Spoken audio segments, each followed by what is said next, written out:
Vodka martini. Chicken and stirred. Do I look like I give a damn? Give us the first memory that comes to your mind. Okay. Could be a long story, could be one word, Okay. just something that Yeah. that reminds you. Okay, let's start with this. Okay. Casino Royale. Cranes. Yes. Yeah. Jumping off cranes. Yeah, oh, that's Yeah. exactly right. Yeah, I yeah. kind of like that. So right, Casino Royale, it comes out. Who was instantly like, this is unbelievable when they first saw it? Like, this is right, Kevin, go on. But tell us what you were thinking. Oh man. So yeah, just kind of like what I mentioned earlier. I didn't know Daniel Craig. I didn't do my research on him like some of the other fellas here tonight, which I probably should have, but it was kind of nice actually going in. I didn't know anything about him. So I remember my parents had come to visit. That was my sophomore year. So they had come in town to visit and we're like, yeah, let's go see the new Bond movie. So I just remember going in and he had me from the get-go. And I just remember that bathroom fight scene. And I remember when it started, like all of us who had gone to see it, I was just thinking like, where's the gun barrel? That's weird. We're just kind of jumping right in. And so when he bends down to get that gun, I remember I audibly went, no way. Like I knew exactly what they were doing. And then the guy gets his gun out and he just takes him down. I was blown away. Seriously, from that pre-title sequence, I was all in and I was just ready for whatever Daniel Craig and company had for me. So yeah, after Casino Royale, he had immediately jumped to my favorite Bond. Just having been ever since GoldenEye, again, I had been a huge Bond fan and I had consumed everything Bond. And just for me, after that first movie, he was all the way to the top. I was just blown away by him. Yeah. And I mean, we'll get onto it properly, but do you think that carried through? You know, the sort of stylistic aspects of Casino Royale. Were you sort of happy that they did continue down that path in Quantum, for instance? Yeah, I think so. I think the editing it's an easy target. I think that the editing is a little crazy at the beginning, but I think it mellows out a little bit as the movie goes on. Um, but yeah, I think that Casino and Quantum kind of have a similar language to them that Skyfall just kind of goes in a different direction for better or worse. So I think Quantum and Casino Royale really speak well to each other. They kind of have that similar vibe to them. But yeah, I was a Quantum apologist early on. So and actually, Tom, my recent rewatches, it's actually hopped over No Time to Die for me.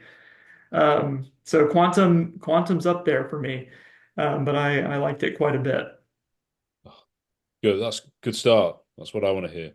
John, you have no, we won't go into Quantum yet, but you were a little bit reticent about Casino Royale, but then you were blown away, weren't you? So the first time I ever watched it, like I mean, I was a Pierce fanboy. I grew up loving Pierce, so I was probably in the crowd that was bitter about Pierce, um, basically being the only Bond who's probably been sacked, if you wanted to put it bluntly. Um, I didn't start Craig not Bond. I didn't call him Daniel Blonde or anything like James Blonde or anything like that. But I was skeptical. I had to be won over. And when I watched Casino Royale the first time, I thought it was a brilliant film, but it wasn't a brilliant Bond film. And the reason why I thought that was because I grew up with Roger Moore, ITV, and all the rest of it, and it's so different. So I remember watching thinking, wow, this is amazing. But it doesn't feel like James Bond, it feels like Jason Bourne, more that kind of style. However, as years have gone by, I think it's by some distance the best film in the Daniel Craig era. By some distance. I think it's a very, very, very good film. Um, I think the action is the best action in the Daniel Craig era. I think the poker game is my favorite bit of the whole film. I love all that. I think it's brilliant. And I think that is some real skill to direct a card game for 30, 40 minutes and make it interesting. That is, I mean, it's great skill, great acting all around. I think it's by far and away Daniel Craig's best performance as James Bond. I don't think he's given a bad performance as Bond, but I think that it's by far and away his best, and I think that that's an interesting point because I'd say that no other Bond's debut was their best performance, and you can read that as whichever way you want.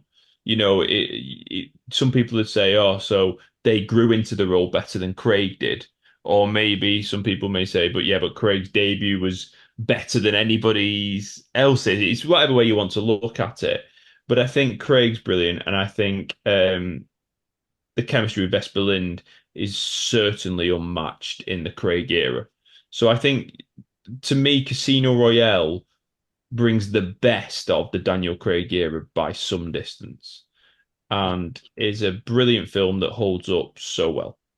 I was going to say, you know how people assess On Her Majesty's that George, can he act? We don't know much about him. This is a serious film with the storyline. We need a proper good match for him with Diana. And do you think having Eva Green, I know she was young, I mean, she was pretty new herself, but I think having her there, that Yeah, really excels the film and excels his performance as well. I totally agree. Apparently, we're very much in love. Do you usually leave it to porters to tell you this sort of thing? Only when the romance has been necessarily brief. I'm Mr. Arlington Beach, professional gambler, and you're Miss Stephanie Broadchester, heiress. I am not. You're going to have to trust me on this. Oh, no, I don't. We've been involved for quite a while. Hence the shared suite. But my family is strict Roman Catholic, so for appearance's sake, it'll be a 2-bedroom suite. I do hate it when religion comes between us. Religion and a securely locked door. Am I going to have a problem with you, Bond? No, don't worry. You're not my type. Smart. Single. One of the reasons why I do think it is Craig's best performance is because I do think there's a character arc going on in terms of development with him in that, from being incredibly arrogant at the start and obviously a good spy, but reckless in how he does it, to the point of, like, by the end, understanding you don't trust anybody, and that's the rule of spy. How are you doing? She left her cell phone. She must have known I'd check it. She knew you were you. Well, at least this clears Mathis. No. No? No. We just proved that she's guilty, not that he's innocent. Could have been a double blind. Keep sweating it. You don't trust anyone, do you, James? No. Then you've learnt your lesson. Get back as soon as you can. We need you. Will do. If you do need time... Why should I need more time? Job's done. And the bitch is dead. All that is complemented by Eva Green, because it's her who takes him on the journey. It's her who helps him let his guard down, and ultimately it's her betrayal that ultimately completes him as a spy, I suppose, really, in terms of that idea that he knows not to trust anybody now, because he's been bragging all along about how he can read everybody at a poker match and knows their ticks, and yet the one person who was right in front of him was the one person who he didn't realize was betraying him. And I think it's really well written, really well directed, really well acted. It's a brilliant film, and a brilliant Bond film, I think, now as well.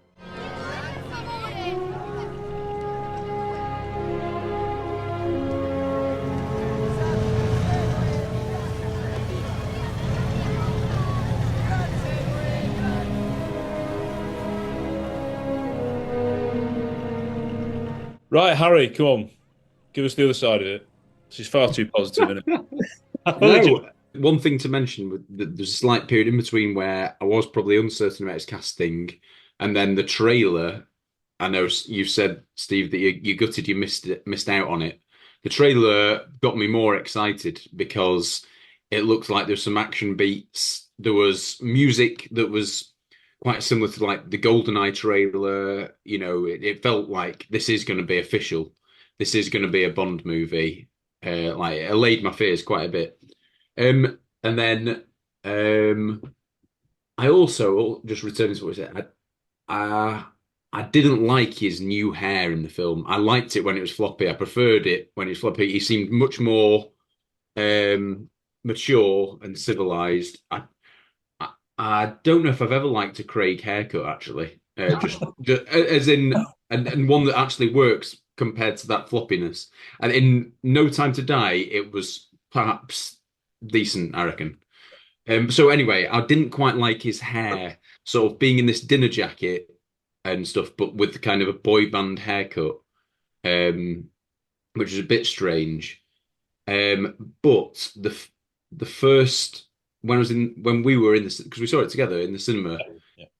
there was loads of action in that first half, and it's kind of maybe the Martin Campbell effect. It felt glossy, it felt official, it felt like a big budget, one of a kind. Unlike, even though there were those comparisons to be made with the Bourne films, it felt like it was bigger than a Bourne film, in terms of mass appeal. It felt like it was much more like of a family, not family, but wider spread audience for this one. Certainly, stuff at the airport, that action sequence being great. And then as it kind of went along, I did go off his character quite a bit. I didn't really enjoy his iteration of Bond, the way that he was portrayed as charming. I didn't like his lines. I didn't like his flirting. I didn't like his jokes. And then maybe because of the age I was at, I didn't understand poker, so I didn't quite appreciate those scenes. And then it kind of petered out without much of a climax. So I was quite disappointed when it first came out. I was most sad that I didn't really form that good a relationship with Craig's Bond, with it being the central character. Having revisited it, there's still issues that I do have. There's still, some of those things I've mentioned, I still think, but to a more tempered degree. But at the same time, I can really see how it's almost pretty much an airtight film where it knows what it's meant to be. It pulls it off, executes it really, really well. It is directed so masterfully, and there are very good performances. I can see how it works for so many people, and I can understand why people really appreciate it.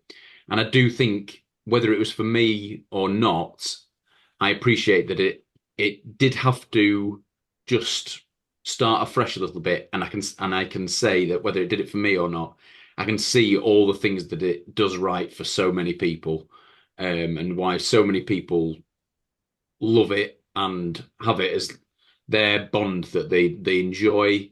That's kind of seen as classy, seen as action packed, seeing Bond as someone who's strong and muscly and believable is appealing for quite a lot of people, and I can just see how they pulled it off perfectly. And my appreciation for how good it is as a film is always growing. So it's not my favorite Bond film at all, and there's still things I struggle with it. But I think as a film, it's excellent. It's an excellent film. And as a Bond film, it's got better and better for me, I would say. Is it your favourite Craig, do you think? No, it's not. I don't think so. No, I don't think so. It's Craig's best. It's probably his best film that, like I say, is airtight in terms of they know what they're trying to do, and it's got its own identity. But I think Skyfall is probably the most enjoyable. The only thing that takes away from Skyfall for me is that it's not wholly original, whereas Casino Royale is its own beast and it knows what it's doing. But Skyfall is my most enjoyable Craig film. Casino Royale, when it came out, I was stunned initially by the tone of the trailers. The tone of the trailers were quite a lot different. The action was very shiny. I remember thinking, oh gosh, how shiny is this action? This looks incredible. Needless to say, well, no, I do feel like I need to say it. When Craig was announced as Bond, I had no feelings for or against at all. I was just excited to see what they were going to do next. I mean, it seemed very clear they were going in a different direction, and that seems healthy for a franchise. So yeah, go for it. I was really you know, excited, looking forward to it, no sweat. And I was very excited for the movie. I liked the theme, because the theme obviously always gets released a little bit beforehand. I really enjoyed getting my hands and teeth into that theme, mainly because it was very different again. And those vocals are absolute fire, aren't they, by Cornell. And so far everything was so good. I mean, it's not my favourite theme in the world, but it's all fine. And the movie starts. I must admit, I have always disliked that opening sequence. I have. I thought, you know, in ways, it's actually quite vulgar and nowhere near as clever as it thinks it is. Yes. Considerably. But none of that is like, this isn't Craig hate. You know, I think this is a word that people throw around, or a phrase that people throw around. There's no Craig hate here. I don't like, very honestly, this portrayal of Bond. And there's so many cooks going into this. This isn't just Daniel Craig. This is, you know, a take on a character that I simply just didn't care for. And that's it. That's all it is. It's not directed at him. I think Purvis and Wade showed a lot of the responsibility as well. Of course, Barbara and Michael. But this is a direction and it's a gamble, and they should be absolutely applauded for it. And I do. So it's, you know, it's great. But what point is there in going around rehashing the same thing over and over again? And I always admire anyone ever in life who will swing for the fences in narrative terms and in anything, you know. So going for it, go for it. That's brilliant. It just didn't happen to be my taste, and that was evident from the start, really. I think Casino Royale, when I look back at it in its whole, in its entirety, is such a classy film. You know, the sweeping music, the sweeping camera work accompanying that music a lot of the time. I'm really thinking about the Montenegro sequence here. But it's a beautiful looking movie that has been executed faultlessly from page to screen. So in that sense, it's absolutely astonishing, and I completely understand why people very much like it. I really do. But does it give me what I want out of a Bond film? And I know that we're talking about Bond films here. I'm not talking about Ian Fleming's, you know, source material here. Does this give me what I really want out of a Bond film? In a lot of ways it did, but in a lot of very crucial ways it did not. And this is just down to personal taste yet again. I think the relationship between Bond and Vesper is for the most part very charming. And I think Eva Green is absolutely sensational as Vesper. Absolutely sensational. She's totally brilliant. And I buy everything about her character from her performance. I just buy it all. It's brilliant. That's better.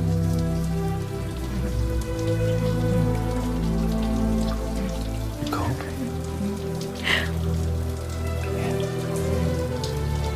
Whether I think this character, this incarnation of James Bond, is worthy of her affections in this way, I really am not sure, because I've not seen enough of that relationship on the screen to make me buy into it. But that's just fine. I don't think, you know, I don't know, you could pick any other James Bond and any other Bond girl, in inverted commas. Do I buy that she's now devoted to him? No, probably not. But the problem is, we've based very serious narrative points on this going forward in this selection of films. So we have to buy into this. We have to buy into this and get it right. This James Bond has a very nasty streak. And again, this is not Craig. This is writers, this is producers, this is directors, this is him as well. But it's not Craig hate to say these things. It's just, I didn't quite care for it. I thought it was brutal, a bit vulgar. I mean, Bond, yeah, of course, he's an international assassin, international spy. I understand that, that's fine. But do I care for it? Did I want to, you know, I use this word aspirational quite sometimes. Surely growing up, one of the main things you wanted to be I want to be James Bond. I want to be James Bond. You couldn't pay me to be this fella in this film, and that isn't what I'm looking for in James Bond.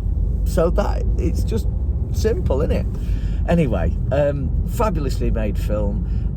I do find some of the stunts absolutely peerless. Just incredible work that's going on. I find some of the dialogue atrocious. Hello. You're right. I can't resist waking you. Every time I do, you look at me as if you haven't seen me in years. It makes me feel reborn. If you'd just been born, wouldn't you be naked? I find the settings and locations utterly amazing, and so like I'm desperate to go there. I find some of the story decisions baffling, but I completely understand if you were fed up of the same old formula, which I get. If you were fed up of that same old formula, this would be Nirvana for you, and it's probably why it's rated so highly in polls all the time. But I'm not, people are allowed not to think the same. They're allowed not to enjoy things. I think I've got to be honest, I find this very hard to think this is nearly 20 years ago now, and we're in such a fractured state as a franchise and as a fan base. And so much of it can be traced back to here, because the seeds were being set for this grander narrative arc which divided people. What I'll always be grateful for with Daniel Craig and we've not got to Quantum yet, and Casino Royale, is that it showed huge appetite for James Bond internationally, globally, and brought in boatloads of money to allow the franchise to live on. And for that, I'm always going to be thankful. And I've always thought Casino Royale is a ruddy good watch, even though there are bits of it that I don't quite like. Anyway, peace out. Was that enough Craig hate? Was that enough? Or did I dial it down? Oh God! Because it is usually tops the whole polls of best Bond period, of all of them. So you'd think by that most people would have it as the favourite Daniel Craig. But is it yours, Nikolai? Is it your favourite of the Daniel Craig? Yes, it is. But Skyfall isn't far behind. So, it took me quite a while to get into Casino, probably because I was so young when it came out, and my mom and my brother sort of influenced me towards the not so much Craig direction for a while. And then I remember when Skyfall was coming out, it was the 50th anniversary. I got the anniversary Blu-ray box set for Christmas, and watched Skyfall twice, once with my mom, once with my dad in a theater. And after that, I sort of started revisiting Casino Royale. And I think in terms of Martin Campbell directing both GoldenEye and Casino Royale, I think he does a better job directing Casino Royale. I think it has more strong stylistic choices. You sort of have some bits in GoldenEye when when Bond gets temporarily knocked out by Xenia, and she comes, shooting down from the helicopter, and it's all like weird and wobbly. And it's always a bit in GoldenEye where I'm a bit like, I don't know if that works for me. And then you have a sequence in Casino Royale where Craig gets poisoned and everything gets really overexposed, and suddenly everything is so bright. Yeah, and there's quite a lot of shaking. But that actually works well for me to sort of convey the way he's, acting when he's poisoned and the way he's feeling. And it's so interesting because I don't think that sequence gets talked about a lot, but it's so effective. Like I remember watching that even the first time and being like, oh my God, he's really going to die. You actually fear for his for his life there, which is a rare thing in Bond movies, of course. And yeah, I think it's very sort of stringent. It really knows what it wants to accomplish, and it does so for the most part. You can obviously argue about things here and there. I think Craig's performance is the most Connery-esque in Casino Royale. He has those bits where I feel like that would have been something that Connery would have done in his first 4 movies, maybe, when he crashes the car in the parking lot and then sort of tosses the keys and whatnot. All of those moments feel very Connery-esque to me. Everything in the Bahamas, I really enjoy it. It's in my top 3. I can never quite sort of get my top 3 ordered or ranked, but it's in there. Yeah. I've got a little itch. Down there. Would you mind? Another big scene in it, the torture scene. Now, that's usually heralded as a brilliant, serious but with elements of comedy. No! No! No! No! To the right! To the right! To the right! You are a funny man, Mr. Bond. Ah! Yeah! Ah! Ah! Yes! Yes! Chris, can you remember seeing that for the first time? That's it. Yeah. I thought it was. I can't remember. I can't remember if I'd read the novel at that stage. So it's obviously slightly different, isn't it? The instrument that he gets tortured with. I think it's like, is it a tennis racket or something like that? Instead of the rope. But yeah, I was surprised just how brutal it was. I was really kind of like, wow, they really, you really feel it. So, so I was genuinely surprised how dark it kind of, and he stuck with it. But you are so wrong! I know a lot of people have issues with how the scene ends, how it ends quite abruptly, and then basically the villain is taken out of it. Tell them I'll get the money. Money isn't as valuable to our organization as knowing who to trust. But for me, it was never an issue. But yeah, I was surprised how brutal it was, and I can understand how it might put quite a few people off because it is so. Never had anything like that in a Bond film before.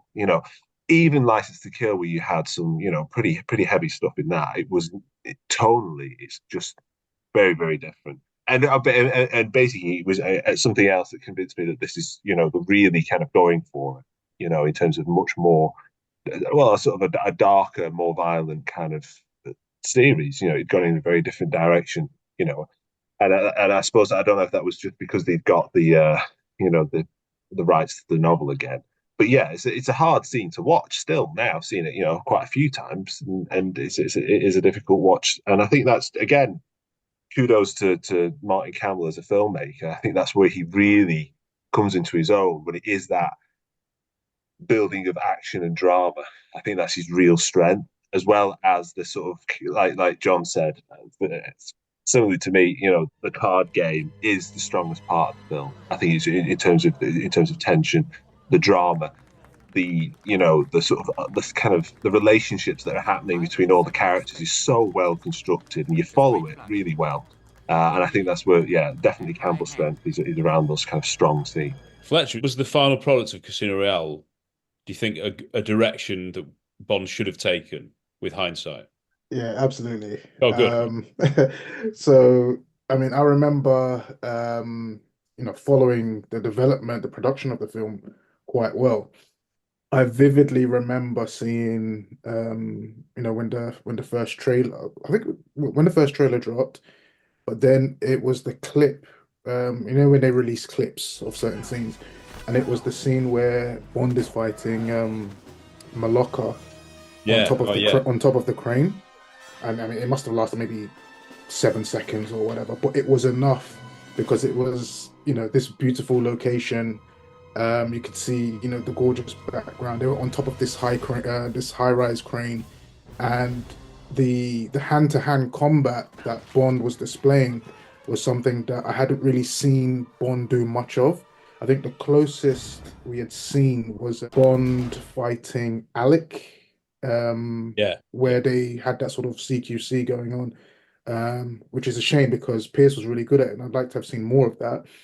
But I remember at that time I knew, okay, they are doing something gritty, something different. And at the time, I was very much into the Bourne films, but more I was into 24. So I'm a huge Jack Bauer fan.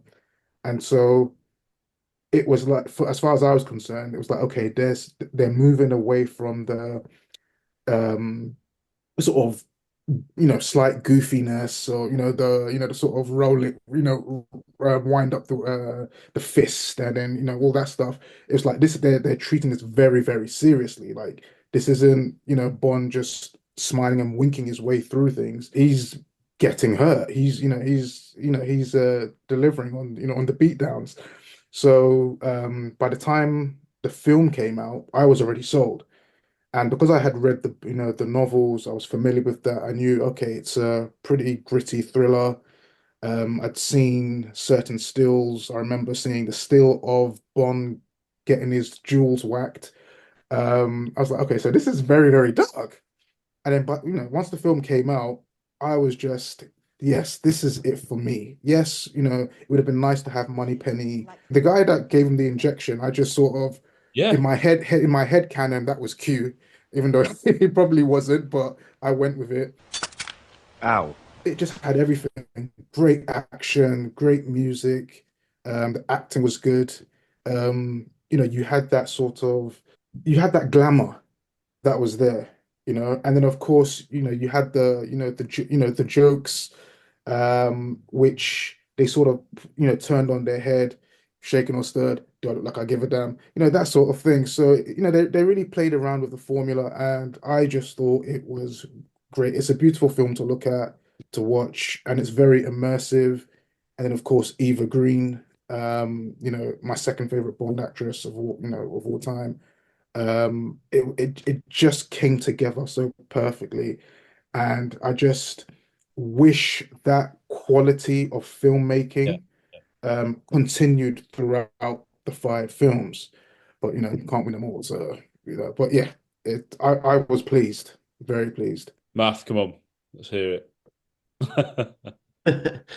In our review of it, we covered a lot of this, but it's a long time since we put that. So I guess, some of my thoughts, others' thoughts, might have changed or just, I don't know, altered slightly. Yeah, this film, I've always had an appreciation for it. The filmmaking, the acting, the writing. I think I had an even more appreciation for it, I think, when I read the novel finally, because I'm afraid some of us really 007 podcasters are not completely au fait with the novels, with the Flemings, so do forgive us for that. But yeah, I remember reading that and realizing how faithful a lot of it was, almost to like the middle section of the film. And that did help me appreciate it more. I think it's a really rich Bond film. There's the like I say, the production design, all the elements are there. I think the casting is probably the last best casting that there's been, in fact, and with a lot, with the characters. And I know, there's loads of things about the future Craig films that I really like. But I feel like this, and to an extent, Quantum, they were still going for character actors. And, I remember hearing that Mads Mikkelsen was the villain. I believe in a reasonable rate of return. I want no risk in the portfolio. Agreed. And I can access it anywhere in the world? Yes. Le Chiffre, and it's like, right, who's he? And then like, well, he wasn't the villain in King Arthur, I don't think, or he was a villain in King Arthur. Do you know what I mean? So they didn't always go for a big name. They went for these people. And I remember, hearing the Giancarlo Giannini as Mathis and thinking, oh yeah, I can see him in a Bond film, and he's absolutely brilliant. I hate to say it, but the accountants seem to be running MI6 these days. Oh, not that I have anything against accountants. Many of them are lovely people. So I decided that it was cheaper to supply his deputy with evidence that we were bribing the chief. It's amazing what you can do with Photoshop these days, isn't it? think your odds are improving, Mr. Bond. So overall, and still, I would say that it isn't my favourite Bond film. I do think that it is his Craig's best Bond film, probably. Skyfall is my favourite. I think Craig's performance is the best. However, I think his best, most comfortable as James Bond would probably be Skyfall for me in some ways. I know, I don't know if that makes sense, but I mean, he's not quite James Bond in this film in certain ways, whereas in Skyfall, I feel like he's more and more that he is the hero that we love. So yeah, there's so much love about Casino Royale, so much to be grateful for, because you could say that it was a bit of a risky move casting him, doing this film, but through various elements, also David Arnold's wonderful score, brilliant title song. So there's so much to love about it, and I understand why people hold it in such high esteem. Good evening, sir, and welcome back. Welcome to my home. Keep watching our retrospective of the Daniel Craig era as 007 as we move on to his second film, Quantum of Solace.